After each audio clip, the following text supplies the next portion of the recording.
secret moon bases, moon bears, wizard alliances, Johnny Cash, and a plane in a tree. That and much more. Mr. Daniels. How long have we had the moon base?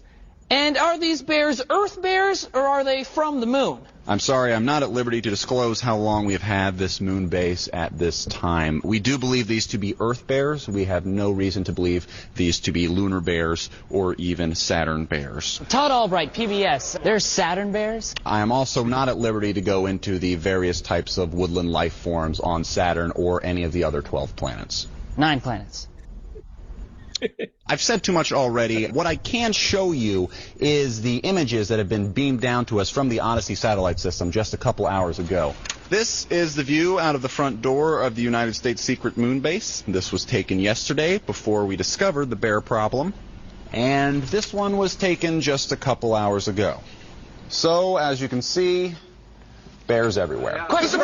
President, yeah, those bears appear to have guns and motorcycles. We believe they may be involved in some sort of intergalactic drug cartel, perhaps affiliated with one of the interstellar wizard alliances. Wizard alliances? Yes, next question. Just a thought, more of a shot in the dark, but we wouldn't happen to be invading Iran today, would we? You got me. You got I fell for it. You almost got away with that one. me. No, I went too far. I almost had it. I should have stopped after the slides. I knew I should have stopped I didn't think there. anything about it until the cartel thing, and I was like, what? Okay, all right, let's forget this whole thing. Who wants a drink? First round's on me. Come on! To be honest, I'm not sure if the state of the media is any better than those quote-unquote reporters there in the White House. Yeah, so if you get any reporting on moon bears, this maybe you don't want to believe it right off the bat, but you could see, you do see truth in what, the media sways what they want us to pay attention to, don't you think? That's what they specialize in, is creating consensus, even for things that don't have consensus. They make it look like it, they convince people, and then they make it seem like there's consensus, even if it's something as radical as the fact that there are more than 2 genders or anything else. If the government feeds information to the media and they believe it and they just keep spouting, it's the same thing you said about consensus. Same thing about the groups of people protesting or whatever it is that they were doing. No King's Day, but on the day that, of course, we're celebrating the 250th anniversary, that got rid of the king. So I don't know if they did that tongue in cheek or they really understood the day. They maybe could have picked a different day, but what have you. And I know they were trying to refer to Trump as being the king, but he even found that pretty funny himself. But I think when you look at history and when you look at current events, you have to understand broadly what's going on, because sometimes if you may be for a cause, but if you don't understand all the aspects of what you're chanting or shouting, you may need to amend what you're saying. And I think we have a very good example of that, which probably some of these people that were at these protests might understand if they listen to this. So this is for their benefit. War is wrong. War is wrong. War is wrong, except for the Second World War. War is wrong, except for the Second World War. What are you talking about? World War II, fighting fascism. Nothing wrong with that. It's true. War is wrong, except for the Second World War. War is wrong, except for the Second World War and the American Revolution. What? American Revolution? Yeah, fighting for independence from the British. Can't argue with that.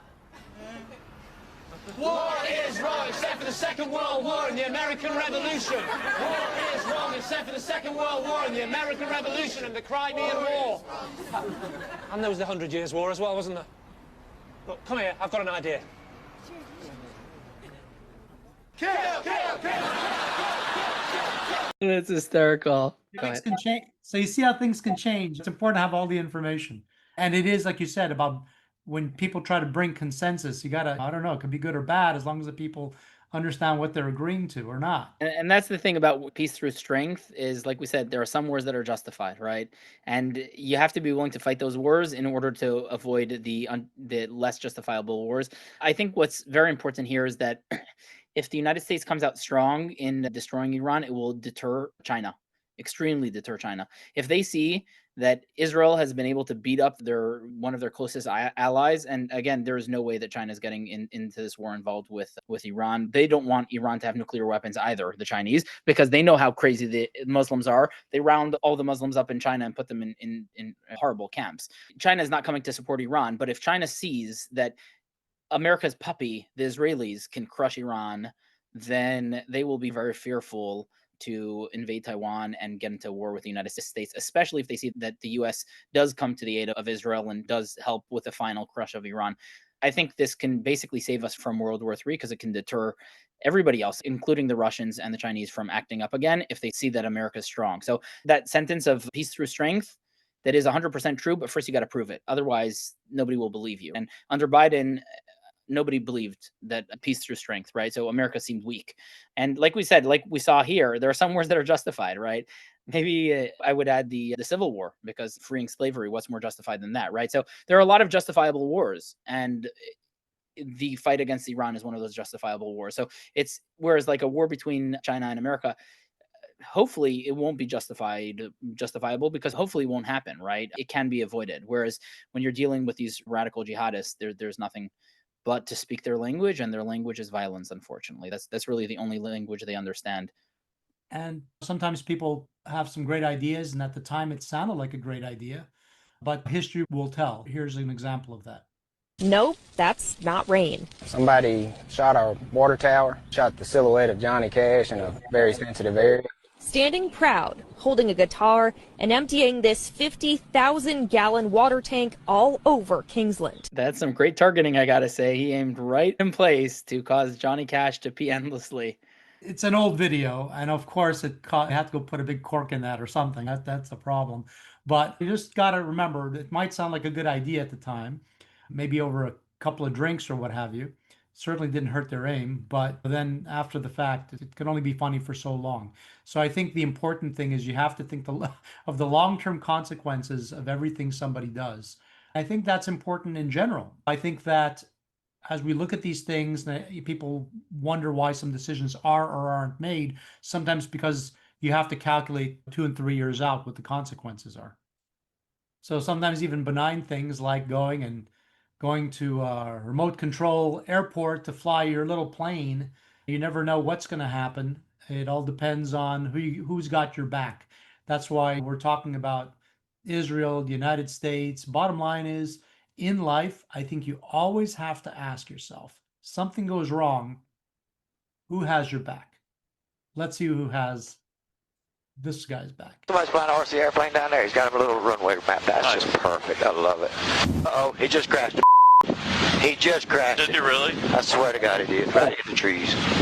And it's stuck up there. Let me see the helicopter for a second. I have all 3 controls. No kidding. Yep, she's in the top of the trees. You know how cool it would be if we could scoop that thing out of the tree for him? No. Try to get you to grab that. The video. I'm going to put the nose of the helicopter right down here in the bushes. No, it's only loaded now. Got it. Them guys are tripping right now. You know that? Oh, really? Hey. I fly these fucking things too. I love them. You're so welcome. It was my pleasure. If that ain't the sickest thing you've ever done, huh? That shit was sick. I reckon. So yeah, so it is important to always know who has your back. I think that's the theme, certainly what's going on with all of this.